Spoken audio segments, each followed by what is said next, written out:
Muy buenos días. Hoy vamos a reflexionar del Evangelio de San Mateo, capítulo 9, versículos 9 al 13. En aquel tiempo, al pasar, vio Jesús a un hombre llamado Mateo sentado en el despacho de impuestos y le dice: «Sígueme». Él se levantó y le siguió. Y sucedió que, estando él a la mesa en casa de Mateo, vinieron muchos publicanos y pecadores y estaban a la mesa con Jesús y sus discípulos. Al verlo, los fariseos decían a los discípulos: «¿Por qué come vuestro maestro con los publicanos y pecadores?». Mas él, al oírlo, dijo: «No necesitan médicos los que están fuertes, sino los que están mal. Id pues y aprended qué significa aquello de misericordia quiero, que no sacrificio, porque no he venido a llamar a justos, sino a pecadores». Palabra del Señor.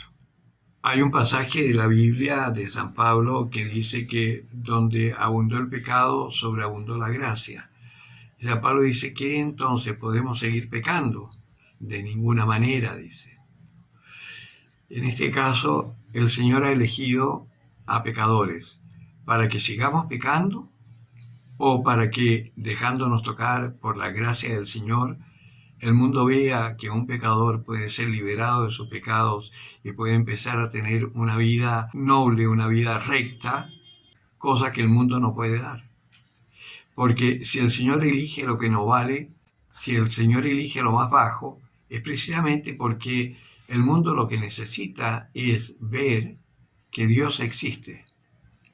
Y cuando yo hablo del mundo, hablo de la gente que no es creyente, de la gente que no tiene fe, de la gente que está en contra de la iglesia. Pero si llegan a ver a gente cristiana que, estando en la iglesia, viven bien y hacen el bien, esa gente se va a empezar a cuestionar. Porque hoy por hoy la fama que tiene la iglesia es que la iglesia es la lacra. Curas pederastas, que no hablan, que no se manifiestan, feligreses que van a golpearse el pecho, pero sus vidas son un asco, que además en el hogar peleas, violencia intrafamiliar, en fin, y van a misa después. Y claro, es cierto, es natural que haya un escándalo por parte de la gente que no cree, porque realmente nosotros no estamos dando signos de cristiandad. Por mucho que tengamos el bautismo, si nosotros no nos dejamos llevar por el Espíritu Santo, nunca vamos a poder decir que somos cristianos. Personalmente yo, aún siendo cura, yo me doy cuenta que a mí me falta mucho para poder decir que soy cristiano. Un término chileno, meto mucho las patas, o sea, me equivoco mucho. Soy bastante imprudente. A veces digo cosas que no debería decir. Me cuesta refrenar mi carácter. Es difícil. Y claro, un cura así da un poco de escándalo. Un laico así da escándalo. Entonces el Señor con esta palabra acá nos está diciendo: mira, yo te elegí sabiendo quién eres, pero no para que sigas siendo quien eres. Mateo, precisamente, después de esto, él se convierte. Mateo, que era cobrador de impuestos, y ustedes saben, los cobradores de impuestos eran una baja ralea porque estafaban a sus propios hermanos, cobrando de más.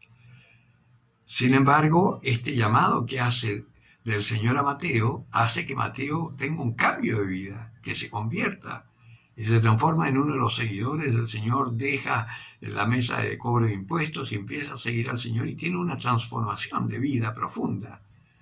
Que eso es lo que el Señor también quiere. A nosotros nos elige precisamente porque que una persona buena siga siendo buena, o sea, un poquito más buena, bueno. Pero que una persona de mal vivir, una persona que ha dado escándalo, una persona que ha tenido una vida contraria a las buenas costumbres, por así decir, que empiece a ser una persona de bien, eso sí que es meritorio de Dios, no de uno. Y de eso se trata. Y el problema, ¿cuál es? Que los fariseos se escandalizan de que haya gente así en la iglesia. Y se escandalizan más que hayan curas como yo, por ejemplo.